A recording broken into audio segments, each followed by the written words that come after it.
Thanks for the introduction. This is the joint work with Naoki, Kobayashi, Ken Sakayori, and Ryosuke Sato. In this talk, we consider a logic-based program verification, specifically constraint home clauses verification. And this framework provides a uniform and language-agnostic program verification. Here, instead of developing an individual approach to each programming language and each specification, you can just utilize the CHC solver to prove the original programs, like check if the program satisfies specific condition or not. And in that sense, this framework provides sort of an intermediate language of the program verification, and that's why it is applied to many programming language verification, including C or C++, or Java, or Rust, or even blockchain language Solidity. And also various solvers have been proposed. But in this talk, we specifically consider CHC solvers over ADTs because even this development in the last decade, CHC solvers over ADTs are still not satisfactory. Let us consider this program. Yes, you don't have to look at the detail of this program, but basically this program contains list manipulation and lists, and therefore the reduced CHCs are going to contain also ADTs lists. And unfortunately, the recent, no existing CHC solvers are not so good at handling this kind of problem due to the limited ability to find or express the models for these kind of problems. And specifically for this case, no existing solver cannot prove this problem. So what we want to do here is to improve this situation. And then to do so, we propose another approach to solving CHCs over ADTs. Specifically, we focus on catamorphisms. I will explain this notion later, but basically this is a sort of class of recursive function over ADTs. And specifically, we utilize this notion to automatically abstract the given CHCs over ADTs so that we can over-approximate this problem to CHCs over integers. And by doing so, we can utilize the state-of-the-art CHC solvers to prove the original problem. Based on this proposed method, we have implemented a solver named Catalia, and also we have evaluated our solver. And from our evaluation results, we have several promising results. Specifically, this year we have submitted our solver named ChocoCatalia, which is a portfolio solver of Catalia and the other solver. And then that solver won the ADT-LIA category of this year's CHC-COMP ADT-2025. Right. And this is the overview of our work. And first, we take a look at how CHC verification works, or such kind of for you to capture why CHCs over ADTs are going to be difficult. This program contains two functions, right? Here, plus function implements basically m plus n in a recursive manner. And in the main function, it takes two integers here. And then if the given integer n is greater than or equal to 0, then it checks if the result of plus mn is greater than or equal to n. And what we want to prove here is that this assertion never fails or not. And this kind of problem can be reduced to the satisfiability checking of constraint home clauses. Here, the satisfiability means that can you find an appropriate predicate for plus that makes all the clauses true? Fortunately, in this case, we can find a model for these clauses like this. And if you replace plus with this predicate, then you can make all the clauses true. And also, this problem currently only contains integers, so the current state-of-the-art CHC solver can prove this problem very quickly. But if you introduce ADTs to the problem, then the things are going to be more difficult. This is because it is often the case that the model for this kind of problem requires a recursively defined predicate. For example, this problem is almost the same as the previous program, but the integer is now becomes encoded by using pair numbers, which is implemented by algebraic data type. And so if you reduce the problem to CHC problem, then these CHCs also contain ADTs because the original problem contains ADTs.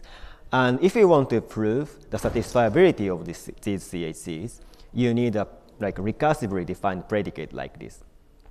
And in general, synthesizing a recursive predicate automatically is a very difficult problem. So it is often the case that the current CHC solver give up solving this kind of problem. But still, in the real world, there are many cases where this kind of predicates are needed to prove the verification, like safety. So we will not do this. So how can such predicates be automatically found, synthesized? This is a question of our work. And we specifically focused on catamorphism. What is catamorphism? Basically, you can understand this notion by like generalized fold functions. So it's a sort of a map from ADTs to something like integers. And then, for example, if you consider catamorphism for pair numbers, then the shape might look like this. It's a sort of you can consider catamorphism as a sort of recursive function that takes an algebraic data type term, and then the catamorphism is characterized by two reduction maps that correspond to each constructor. So if you want to consider a length function by using catamorphism, then you can prepare these reduction maps. Fz equals 0 and Fs equals increment function. Then you can implement lengths by using catamorphisms. And the good thing about catamorphism is that it can be easily extended to any arbitrary algebraic data types, such as in lists or trees or such kind of. And our idea is that by using catamorphisms, we propose the abstraction induced by catamorphism from CHCs over ADTs to CHCs over integers, so that we can utilize the state-of-the-art CHC solver to prove the satisfiability. And this is because this is a sort of abstraction, so it is often the case that the abstraction is not precise enough to prove the satisfiability, and in that case, we get a sort of counterexample. And this counterexample can be actually a real counterexample for the original problem, but sometimes this counterexample can be a spurious counterexample, and in that case, we try to synthesize a catamorphism from this counterexample. So this is the overview of our work, and next we would like to talk about each step, step by step, right? As I mentioned, the key idea of our work is to abstract ADTs by using catamorphism, so that you can utilize the CHC over integer solver to prove the problem. So let us consider these examples. And we would like to abstract these clauses by using this catamorphism. Here, this is a length catamorphism, right? And then we will get these clauses as an abstracted version of constraint Hom clauses. Here, focus on these parts. If you encounter Z constructor, then by using this reduction map, we reduce the term to integer 0. Similarly, if you encounter a successor constructor, then we utilize this reduction map to abstract this guy, and then we will get n plus 1. Similarly, we can get r plus 1 for this.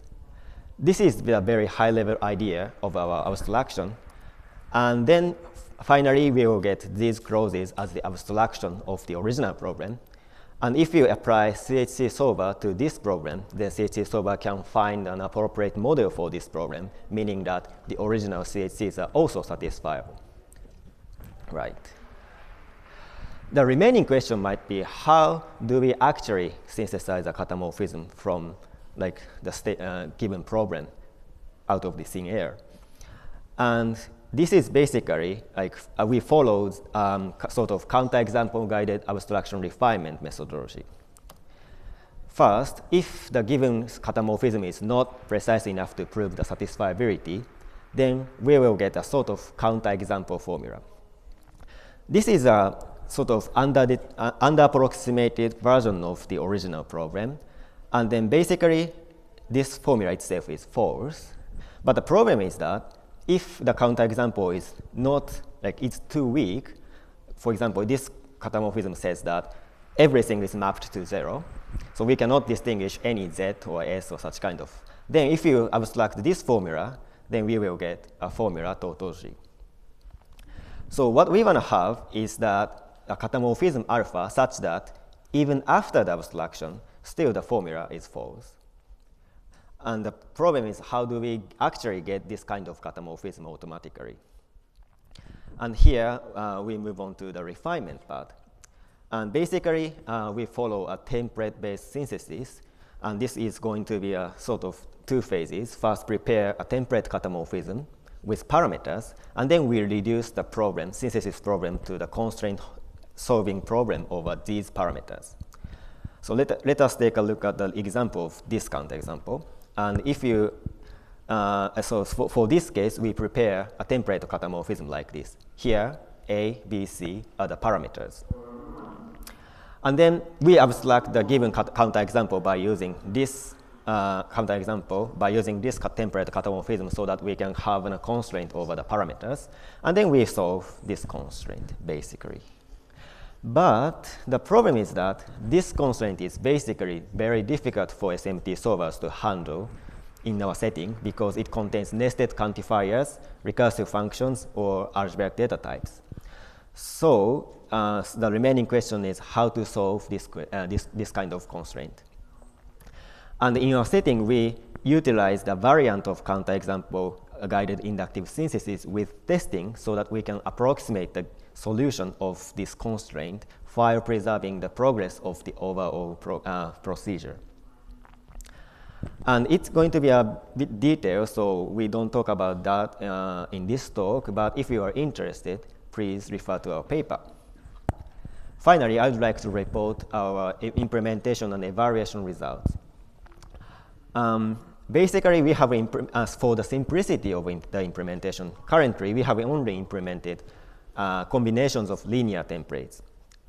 This is but still, these linear templates are expressive enough to prove some interesting properties like the list lengths or tree sizes or some of the integers in a list or evenness of the size of a list part of a tree or such kind of complicated properties are still expressed by using linear templates or a combination of the linear templates. Okay. And actually, from the empirical results by using the benchmark taken from CHC-COMP 2024, the last year's version of CHC-COMP ADT-LIA division, we have conducted an evaluation for that. And this benchmark is composed of 300 satisfiable or 300 satisfiable or unsatisfiable instances. And from the results, among these state-of-the-art solvers, our solver named Catalia solved the most specifically in solving satisfiable instances of these cases. And from these results, we think that our solver works very well, specifically at finding an inductive invariant over the given CHC solvers. Finally, I would like to talk about the related work. First of all, I would like to compare our work with the state-of-the-art CHC solvers. First of all, this one, RI-LinGen, can solve a lot of satisfiable instances compared with others. But the limitation of this work is it is not combined. It cannot be combined with other theories. Like you cannot handle integers and other algebraic data types simultaneously. Also, speaking of this, they cannot. They only give up synthesizing a recursive predicate. So they cannot express a lot of interesting properties. Also, ADT-LIA can handle size constraints, which means that a limited version of catamorphism. But still, they are limited. In that sense, expressiveness is limited. Also, using catamorphism for verification itself is not a new idea. But the current existing work only considers about equally satisfiable transformation, not like abstraction. And also, they didn't care about synthesizing catamorphism automatically. Yeah, finally, I would like to conclude our talk. We have proposed a novel approach to solving ADTs using automatic abstraction by using catamorphism. This provides with us a nice abstraction so that we can solve the problem by using the state-of-the-art CHC solvers. We also provided a synthesis approach by using the given counterexample from the CHC solvers. We have also implemented our solver named Catalia, and from the empirical studies, it works very well, especially when the given CHCs are satisfiable. As a future work, it might be very interesting to explore like more interesting templates, like beyond the linear templates. And also, it is also interesting to combine the ICE framework to enhance the ability of our solver. Yeah, that's it. Thank you for listening.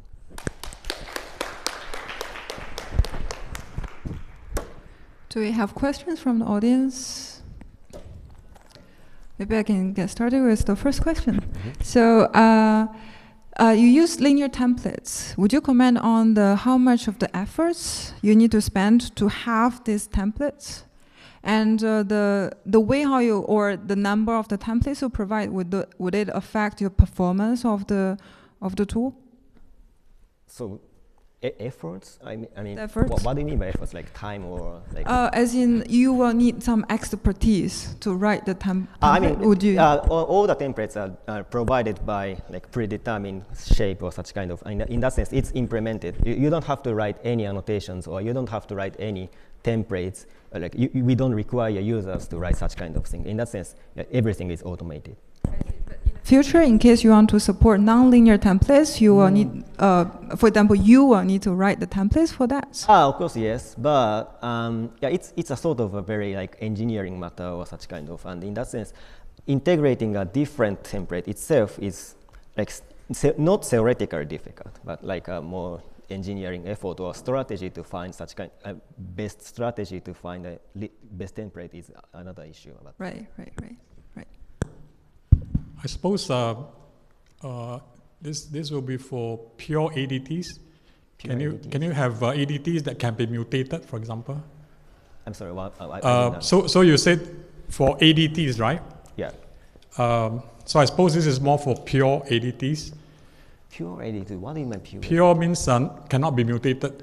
Cannot be mutated. Yes. Yeah, and I also wonder whether, for example, if let's say you are able to express graphs, would it be solvable in? You mean like sharing?